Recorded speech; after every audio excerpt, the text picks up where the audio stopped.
नमस्कार. आज आपण सहकारी संस्था आणि जी एस टी या विषयावरती थोडंसं आपण चर्चा करणार आहोत.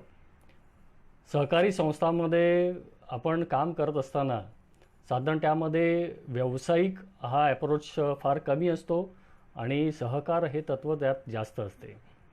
अशा वेळेला आपल्याला काम करत असताना काही काही कायदेशीर ज्या अटी असतात, काही नियम असतात, याची थोडी माहिती कमी असल्यामुळे कधीकधी संस्थेचं किंवा पदाधिकाऱ्यांचं नुकसान होण्याची शक्यता असते. आज आपण चर्चा करणार आहोत जी एस टीबद्दल. जी एस टी म्हणजे गुड्स अँड सर्व्हिस टॅक्स. हा 1 जुलै 2017पासून लागू झाला. पण साधारण असं लक्षात येते की सहकारी संस्थांमध्ये थोडंसं असं निश्चिंतपणा असतो की जी एस टी काही आपल्याला लागू होत नाही आणि त्याच्यामुळे थोडंसं दुर्लक्ष केलं जाते. छोट्या संस्थांना नक्कीच तो लागू होत नाही, पण आपण काय निकष आहेत ते आपण आज बघून घेऊया. आता जी एस टी रजिस्ट्रेशनसाठी सरकारने ठेवलेले काय निकष आहेत की त्याच्यामध्ये तुमचा टर्नओव्हर क्रायटेरिया आहे आणि सहकारी गृहनिर्माण संस्था आहे त्याच्यामध्ये त्यांनी जो सर्व्हिस चार्जेस आहे त्याचा सर्व्हिस चार्जेसची अमाऊंट हा एक त्यांनी क्रायटेरिया ठेवलेला आहे. बेसिक क्रायटेरिया पहिले आपण डिस्कस करूया की जे सगळ्या सहकारी संस्थांसाठी ॲप्लिकेबल आहेत. त्याच्यामध्ये जी एस टीमध्ये 2 प्रकारचे रजिस्ट्रेशन असतात. एक असते व्हॉलंटरी आणि दुसरं आहे आपण आपला टर्नओव्हर कंप्लीट केला असेल, त्या क्रायटेरियामध्ये बसत असेल तर आपल्याला कंपल्सरी रजिस्ट्रेशन करावं लागते. व्हॉलंटरी रजिस्ट्रेशनमध्ये तुम्हाला कुठच्याही टर्नओव्हरची आणि याची लिमिटची आवश्यकता नाही. तुम्ही ऑनलाईन रजिस्ट्रेशन करू शकता. जी एस टीची रजिस्ट्रेशनची प्रोसेस अगदी सरळ, सोपी आणि ऑनलाईन आहे. त्याच्यामध्ये तुम्ही त्याचं gst.gov.in ह्या वेबसाईटवरती जाऊन तुमची प्रोफाईल क्रिएट करून आवश्यक कागदपत्र सबमिट केल्यानंतर तुमचं लगेच रजिस्ट्रेशन काही दिवसात होते. आता टर्नओव्हर क्रायटेरिया आपण पाहूया. टर्नओव्हर क्रायटेरिया काय आहे की गुड्स आणि सर्व्हिस टॅक्स असं त्यांनी म्हटलेलं आहे. तर गुड्स जे आहेत आपण सेल करतो आणि सर्व्हिस दोन्हीसाठी एकच जी एस टी आहे. तर गुड्ससाठी 40 लाखाचा टर्नओव्हर आहे, म्हणजे वर्षाला जर तुमची उलाढाल 40 लाखाच्या वरती असेल आणि जर तुम्ही फक्त सर्व्हिसेस प्रोव्हाइड करत असाल, लेबर असेल, त्याच्यामध्ये वस्तूची विक्री किंवा वस्तू देणं हा विषय जर नसेल तर त्याचं जे लिमिट आहे ते 20 लाखाचं आहे. पण ह्याच्यामध्ये जर तुम्ही इंटरस्टेट सेल करत असाल, आपल्या काही प्रोड्युसर कोऑपरेटिव्ह सोसायटीज असतील, दुसऱ्या काही सोसायटी असतील, सेवा संस्था असतील, ज्या एका राज्यामधून दुसऱ्या राज्यामध्ये सर्व्हिसेस किंवा काही गुड्स अगर विकत असतील किंवा काही ई कॉमर्सच्या प्लॅटफॉर्मवरती जर तुम्ही तुमचा माल विकत असाल तर त्याच्यामध्ये हे जे टर्नओव्हरचा क्रायटेरिया लागू होत नाही. तुम्हाला पहिल्या दिवसापासून जी एस टी रजिस्ट्रेशन घेणं अनिवार्य आहे. आता थोडंसं टर्नओव्हर क्रायटेरियामध्ये आपण पाहूया की टर्नओव्हर रजिस्ट्रेशनसाठी बघताना सहकारी संस्थांच्या दृष्टीने काय काय बघितलं जाते. कारण का सहकारी संस्थांमध्ये पतपेढी पण येते, हाऊसिंग सोसायटी पण येते आणि त्याच्यामध्ये बराचसा भाग असतो जो टॅक्सेबल नसतो आणि इथेच मेन गोंधळ होतो की आपल्याला जी एस टी लागू आहे की नाही आहे हे ठरवता येत नाही लोकांना. तर जी एस टी त्याच्यामध्ये जसं पतसंस्था असतील किंवा आपण सदस्यांना जिकडे आर्थिक व्यवहार करत असतो, जिकडे आपण आपल्या सदस्यांकडून काही डिपॉझिट्स घेत असतो, आपण त्यांचे पैसे ठेवी घेत असतो, हे टर्नओव्हरमध्ये घेतले जात नाहीत. पण त्याच्यामध्ये तुमचं रजिस्ट्रेशन आहे त्याच्यावरती तुमचा जी एस टी लागत नाही. पण टर्नओव्हर ठरवताना हा जे 20 लाखाचं किंवा 40 लाखाचं टर्नओव्हर आहे त्याच्यामध्ये टॅक्स फ्री जे कंपोनंट्स आहेत, जसं इंटरेस्ट आहे, त्या सर्व्हिस चार्जेस काही आहेत, हे सगळे कंपोनंट्स त्याच्यामध्ये गृहीत धरले जातात. उदाहरणार्थ एखाद्या पतपेढीचा टर्नओव्हर आहे जो इंटरेस्ट रिसिवड आहे, डिपॉझिट्स त्याचे भले 4 करोडचे असतील पण त्याला जी एस टी लागेलच असं नाही. पण त्याचा जो इंटरेस्ट रिसिवड आहे, समजा तो इंटरेस्ट रिसिवड जो पार्ट आहे तो त्याचा 19 लाखाचा आहे आणि इतर सर्व्हिस चार्जेस आहेत ते जो कलेक्ट करतायत ते समजा 1.5 लाखाचे आहेत. मग अशा वेळेला तुम्हाला प्रश्न पडेल की तुम्हाला G S T registration applicable आहे की नाही आहे. 19 लाखावरती तर जी एस टी लागत नाही, पण 1.5 लाख आहे, हा टॅक्सेबल आयटम आहे. पण जर 20 लाख टर्नओव्हर होत नसेल तर तुम्हाला जी एस टी लागेल का? तर हो लागेल. जर तुमचं टर्नओव्हर क्रायटेरिया धरताना 0 रेटेड टॅक्सेस आहे, जो तुमचा इंटरेस्ट आहे तो कंपोनंट पण धरला जातो. त्यामुळे तुमचं 19 लाख आणि 1.5 लाख असं टोटल 20,50,000 टर्नओव्हर गृहीत धरल्यामुळे तुम्हाला जी एस टी लागू होतो. फक्त जी एस टी टॅक्स लागताना तुमच्या 1.5 लाखावरती लागेल, 19 लाखावरती लागणार नाही. आपल्याला त्याच्यामध्ये डिपॉझिट्स आहेत, आपण जे सदस्यांकडून घेतो ते टर्नओव्हरमध्ये पकडले जात नाहीत. आणि त्याच्यामध्ये अजून दुसरे काही आयटम असतील जे आपण ॲज ए मेंबरशिप वगैरे म्हणून घेतो ते आपण पकडत नाही. तर रेट ऑफ टॅक्स काय आहे जी एस टीचा? जी एस टीचा रेट ऑफ टॅक्स आहे सर्व्हिसेस तुम्ही जो प्रोव्हाइड करता त्यावरती 9% C G S T, 9% S G S T, असे टोटल 18% जी एस टी हा तुम्हाला द्यायचा असतो. जिथे आपण मगाशी म्हटलं की सर्व्हिसेस इंटरेस्टेड असेल तर तिकडे 18% आय जी एस टी तुम्हाला त्याच्यामध्ये लागतो. आता कुठच्या कंपोनंटमध्ये आपल्याला जी एस टी लागतो आहे किंवा नाही लागत आहे ते आपण बघूया. त्याच्यासाठी हाऊसिंग सोसायटी सहकारी संस्थांमध्ये हा थोडासा वेगळा विषय येतो. हाऊसिंग सोसायटीमध्ये 20 लाखाचा क्रायटेरिया त्याच्यामध्ये काय काय येते, त्याच्यामध्ये तुम्ही जे पाहिलेले आहेत की त्याच्यात आपला जो रिसिप्ट साईड आहे त्याच्यामध्ये आपण काय असतो, एक तर असं तुमचं प्रॉपर्टी टॅक्स, तुमचं electricity charges, water supply, non agriculture taxes. Property tax, water tax हे गव्हर्मेंट ड्यूज आहेत जे आपण मेंबर्सकडून कलेक्ट करत असतो आणि भरत असतो. त्यामुळे ते जी एस टी लागत नाही त्याला आणि जी एस टी टर्नओव्हरमध्येही पकडत नाही. तसंच इलेक्ट्रिसिटी चार्जेस, जे हे नॉन ॲग्रिकल्चर टॅक्स, हे जे चार्जेस आहेत हे स्टॅट्युटरी ड्यूज आहेत, ते आपण लोकांकडून कलेक्ट करत असतो आणि भरत असतो. जे स्टॅट्युटरी ऑब्लिगेशन्स आहेत याच्यावरती पण आपल्याला जी एस टी लागत नाही. मग पण त्याच्यामध्ये आपला दुसरा कंपोनंट येतो, त्याच्यामध्ये मेंटेनन्स चार्जेस, जनरल मेंटेनन्स आपण म्हणतो, पार्किंग चार्जेस घेतो, non occupancy charges, sinking fund, repair fund, share transfer money, tower वगैरे आपल्या इकडे जर मोबाईल टॉवर लावला असेल त्याचं रेंट आपण घेतो, इंटरेस्ट जो सिम्पल इंटरेस्ट आपण चार्ज करतो आणि पेनल्टी लावतो. हे जे कंपोनंट्स आहेत हे जी एस टीला टॅक्सेबल टर्नओव्हरमध्ये पकडले जातात आणि ह्याच्यावरती आपल्याला जी एस टी भरणं आवश्यक आहे. आता हा चर्चा केली आपण नॉन टॅक्सेबल आणि टॅक्सेबल, पण तरीसुद्धा टॅक्सेबल कंपोनंट आहेत तरीसुद्धा तुम्हाला जी एस टी लागणार आहे का? तर त्याच्यासाठी अजून 2 निकष आहेत. एक तर आपण जर टॅक्सेबल टर्नओव्हर हा जो कंपोनंट आता थोड्याच वेळापूर्वी डिस्कस केला, ते टॅक्सेबल टर्नओव्हर तुमचं 20 लाखाच्या वरती असेल तरच तुम्हाला जी एस टी लागेल, हा पहिला निकष. दुसरा निकष असा आहे की तुमचा हा जो टॅक्सेबल कंपोनंटचा जो मेंटेनन्स चार्ज आहे, जो सदस्याकडून पर युनिट तुम्ही जर पूर्वी तो 5,000 होता आणि त्याच्यानंतर तो 1 जानेवारी 2018 पासून तो 7,500 करण्यात आला. जर तो तुमचा कंपोनंट पर मेंबर पर युनिट 7,500 पेक्षा जास्त असेल तरच तो तुम्हाला लागू आहे. परत आपण समरी करूया.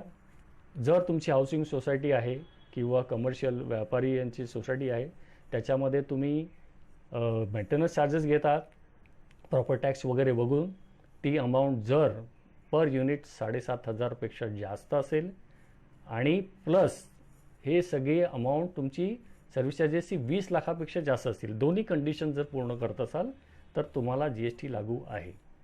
दोन्ही कंडिशन समजा नसेल पूर्ण करत असाल, समजा तुमचा 7,500 पेक्षा जास्त मेंटेनन्स असणारा एखादा मोठी गृहनिर्माण संस्था आहे पण ते टोटल तुमचं वर्षाचं 20 लाख नसेल होत तर तुम्हाला जी एस टी लागू होत नाही आहे. त्याचप्रमाणे समजा तुमचा टर्नओव्हर 20 लाख रुपये होत असेल, मोठी सोसायटी आहे, पण कोणाचाही जे मेंटेनन्स आहे पर युनिट हे 7,500च्या वरती नसेल तरीसुद्धा तुम्हाला ते लागू होत नाही. याप्रमाणे हा झाला हाऊसिंग सोसायटी.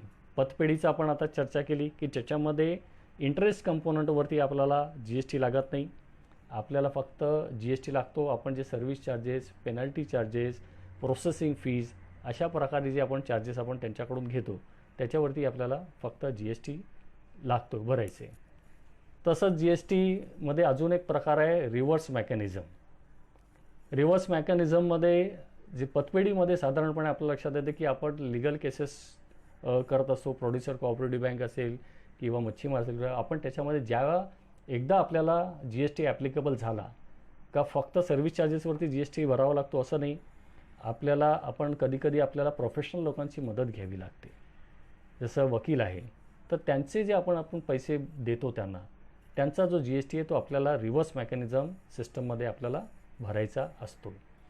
म्हणजे काय होतं आहे की समजा त्यांनी 1,00,000 रुपयाचं वकिलाचं बिल आलं आपल्याकडे, 1,18,000 जी एस टी, तर आपल्याला तो जी एस टी सकट आपल्याला बिल त्या वकिलांना द्यायचं नाही आहे. तर त्यातला जो जी एस टीचा कंपोनंट आहे तो आपण भरायचे रिव्हर्स मेकॅनिझमच्या अंडर, आणि फक्त जो बाकीचा नेट अमाऊंट आहे तो टी डी एस कापून आपण त्यांना द्यायचा असतो. आता इनपुट टॅक्स, आता ज्या वेळेला आपण जी एस टी लागतो, मग आता हा जी एस टी लागल्यानंतर हा भार झाला आपल्याला, मग तो भार कमी कसा करता येईल. एकतर गव्हर्नमेंटने 7,500चं तुम्हाला कॅप दिलेलं एक्झम्पशन की छोट्या ज्या सोसायटी आहेत त्यांना लागू होणार नाही. बरं तरीसुद्धा लागू झालं तर मग काय करायचं. मग त्याच्यानंतर आपण जसं सर्व्हिसेस देतो त्यावेळेला सर्व्हिसेस घेत पण असतो. आपण काही वस्तू घेत असतो, आपण त्याच्यामध्ये काही वस्तू घेत असतो, कॅपिटल गुड्स असतात, मोटर पंप वगैरे, आपण मशिनरी घेत असतो लागणार. त्याच्यामध्ये आपल्याला जर बिल पाहिलं तर त्याच्यामध्ये जी एस टी कंपोनंट असतो. तो जी एस टी कंपोनंट आपल्याला इनपुट टॅक्स क्रेडिट म्हणून आपल्याला सेट ऑफ मिळतो त्याच्यामध्ये. तर आपल्याला लक्षात आलं पाहिजे की आपल्याला जी एस टी कधी घ्यायचे. टर्नओव्हर क्रायटेरिया आपण डिस्कस केला की आपलं टर्नओव्हर 40 लाख गुड्ससाठी, 20 लाख रुपये आपल्याला सर्व्हिसेससाठी, त्याच्यामध्ये हाऊसिंग सोसायटीमध्ये आपल्याला एक्झम्पशन किती मिळते, आणि त्या एक्झम्पशननंतर टर्नओव्हर आणि या दोन्ही क्रायटेरियानंतर काय लागते, आणि हा झाला ॲप्लिकेबिलिटीचा. त्याच्यानंतर आपल्याला टॅक्स भरायचे सरकारला, तो आपण कसा भरतो. तर सरकारला टॅक्स भरण्यासाठी ऑनलाईन रिटर्न्स आहेत, त्या रिटर्नचा आपण परिचय करून घेऊया. त्याच्यामध्ये GSTR 3B हे एक पेमेंटचं टॅक्स चलन आहे, ज्याच्यामध्ये आपण स्वतः डिक्लेअर करायचं आहे की आपली टॅक्स लायबिलिटी किती आहे, किती आपण टॅक्स कलेक्ट केलेला आहे, आणि किती आपण त्याच्यामध्ये इनपुट सेट ऑफ घेऊन बॅलन्स टॅक्स आपण त्याच्यावर ऑनलाईन भरून टाकायचं आहे. याची साधारण जी ड्यू डेट आहे ती दर महिन्याला 20 तारखेला असते. ती आता सेग्रिगेटेड मॅटर याच्यामध्ये केल्यामुळे मॅनरमुळे महाराष्ट्रामध्ये ती 22 तारखेला आपल्याला भरायचे. दर महिन्याला 22 तारखेच्या आत. आता समजा आपला मे महिना चालू झाला आहे, तर मे महिन्यात जी आपले टॅक्स आपण कलेक्ट करणार आहोत आणि जी लायबिलिटी भरायची आहे ती आपल्याला 22 जूनच्या आत आपल्याला सरकारला द्यायची असते फॉर्म 3B मधून. तसंच GSTR 1 हे एक रिटर्न असते. GSTR 1मध्ये आपण जे सर्व्हिसेस चार्ज केलेले आहेत त्याचे आपण इनव्हॉइसेस बनवतो, ज्याला आपण सेल्स म्हणतो. त्या सेल्सचं कंप्लीट डिटेल आपल्याला GSTR 1मध्ये अपलोड करायचं असते. त्याच्यामध्ये 2 प्रकारचे आपले असतात बिलं. एक असते की आपण जस्ट B2C म्हणतो आपण त्याला, कस्टमरकडून डायरेक्ट कस्टमरकडून आपण टॅक्स कलेक्ट करतो आणि गव्हर्नमेंटला भरतो आपण, आणि समोरचा कस्टमर काही त्याचा सेटअप घेत नसतो. दुसरा असतो B2B, म्हणजे एखाद्या बिझनेस एंटिटीकडून आपण कलेक्ट केलेला असतो आणि तो फर्दर सप्लायसाठी त्याचा त्या सर्व्हिसेस आणि गुड्सचा वापर करत असतो. त्यावेळेला तो सेटअप घेत असतो. अशा वेळेला त्याच्यामध्ये त्याचा अचूक GST नंबर आपण टाकणं आवश्यक आहे. आपण आपल्या GST 1मध्ये जर आपण ज्यांना सप्लाय केलेलं आहे त्यांच्याकडून टॅक्स कलेक्ट केलेला आहे त्याचा GST नंबर अगर योग्य रीतीने नाही टाकला, चुकीचा टाकला किंवा नाही टाकला, तर समोरच्या व्यक्तीला त्याचा GST सेट ऑफ मिळत नाही आणि त्याचं नुकसान होते, किंवा तो आपल्याकडून तो GSTसाठी कंपन्सेशनसाठी नंतर मागणी करू शकतो. त्यामुळे आपण लक्षपूर्वक आपण आठवणीने लोकांकडून मागून घ्यावा की तुमचा GST नंबर असेल तर द्या, कारण का तो GSTR 1मध्ये आपल्याला अपलोड करायचा असतो.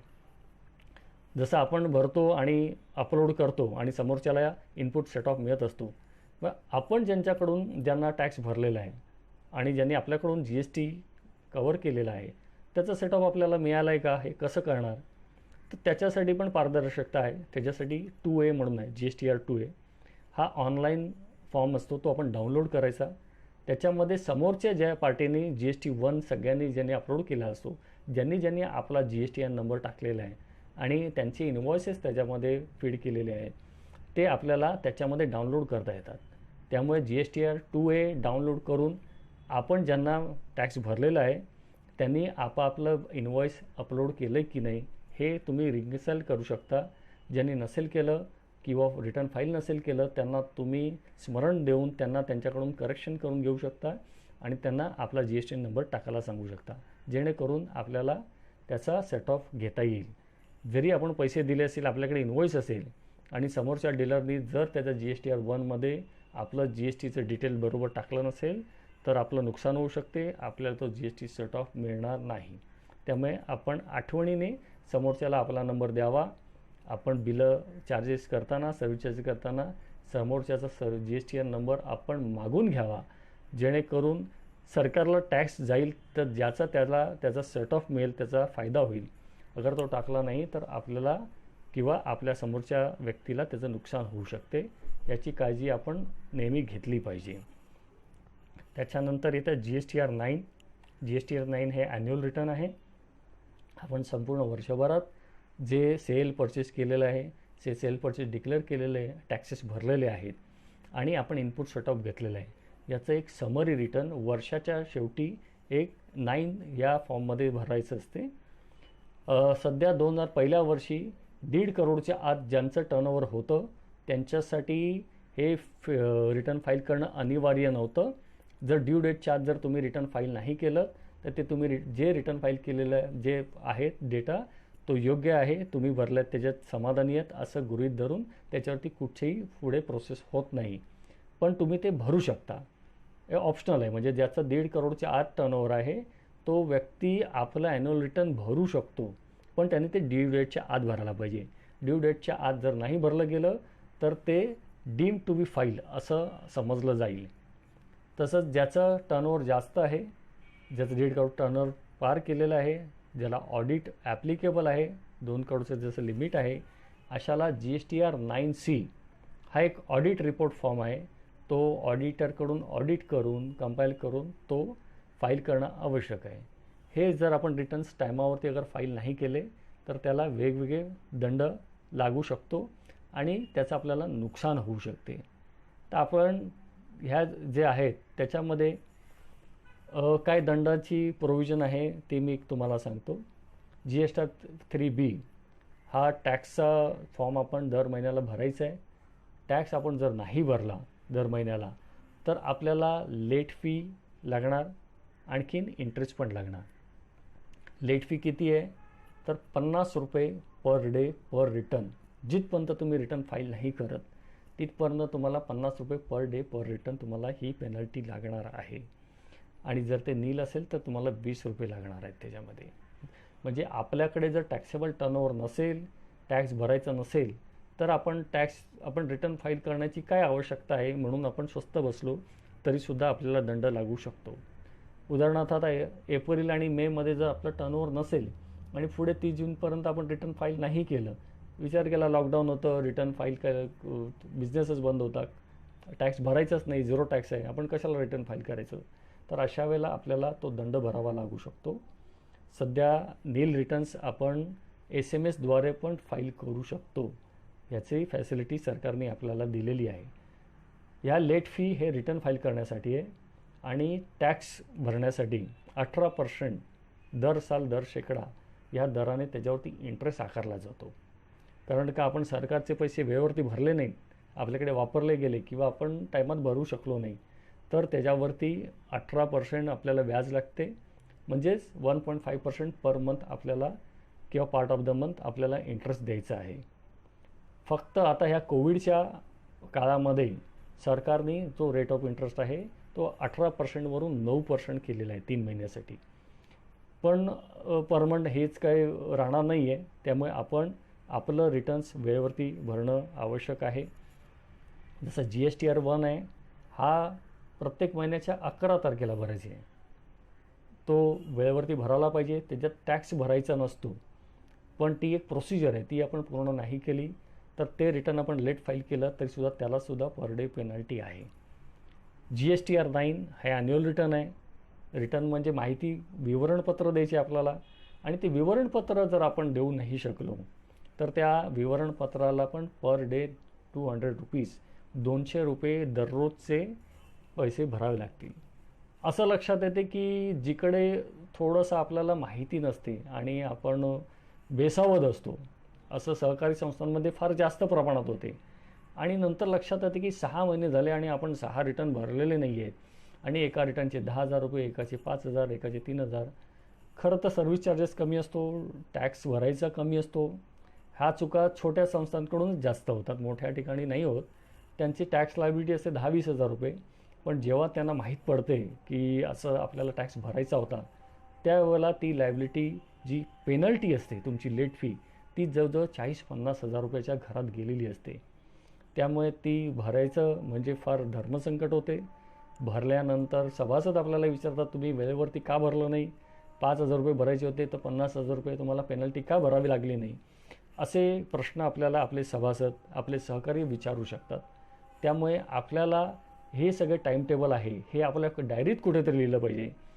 आपण जर अकाउंट्स करण्यासाठी आपल्या काही कम्प्युटर किंवा टेबल असेल आपल्या क्लार्कचं, त्या टेबलवरती आपल्याला GST, TDS किंवा जी सरकारी ऑडिट वगैरे अशा ज्या ड्यू डेट्स आहेत त्या व्यवस्थित प्रिंट करून, आपल्याला माहीत असतात पण आपण विसरतो आणि विसरण्याची आपल्याला फार मोठी किंमत चुकवावी लागते. त्यामुळे असे जे चार्ट आहेत ते आपण आपल्या टेबलवरती लावले पाहिजेत. आणि आपल्याकडे एखादा आपण प्रोफेशनल माणसाला काम दिलेलं आहे किंवा आपल्याकडे एखादा स्टाफ आहे, तो ते काम करतोय, तो निश्चितच हुशार आहे, जाणकार आहे आणि तो करतही असेल.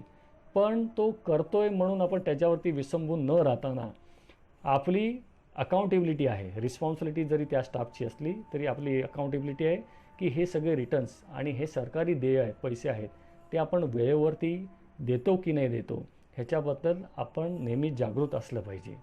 नाहीतर काय होतं की ह्याच्यामुळे आपल्या बेसावधपणामुळे किंवा आपल्या अज्ञानामुळे आपल्या संस्थेचं आणि आपलं नुकसान होऊ शकते, आपल्या क्रेडिबिलिटीचं नुकसान होऊ शकते.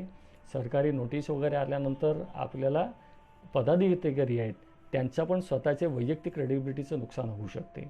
त्यामुळे आपण वेळोवेळी काही कायदे आहेत त्याच्याबद्दल जाणीव करून घेतले पाहिजे. सरकारचं संकेतस्थळ आहे gst.gov.in, ह्याच्यावरती लॉग इन करून आपली सद्यस्थिती काय आहे ती आपण नेहमी चेक केली पाहिजे आणि त्याच्यामध्ये काही अडचणी असतील, काही नोटिसेस असतील, त्याचं आपण उत्तर दिलं पाहिजे. कधीकधी काही गोष्टी नोटीस ह्या इन्फॉर्मेटिव्ह असतात, त्या पाहून आपण घाबरून जाऊ नये. पण काही वेळेला आपण रिटर्न फाईल केलेलं आहे आणि आपल्याला समजा नोटीस आली चुकून, तर त्याच्याकडे दुर्लक्ष पण करू नये. कारण का सरकारी कुठचाही कागद आहे, कुठचंही नोटीस आहे, तर त्याचं रिप्लाय देणं 100% आपल्याला आवश्यक आहे.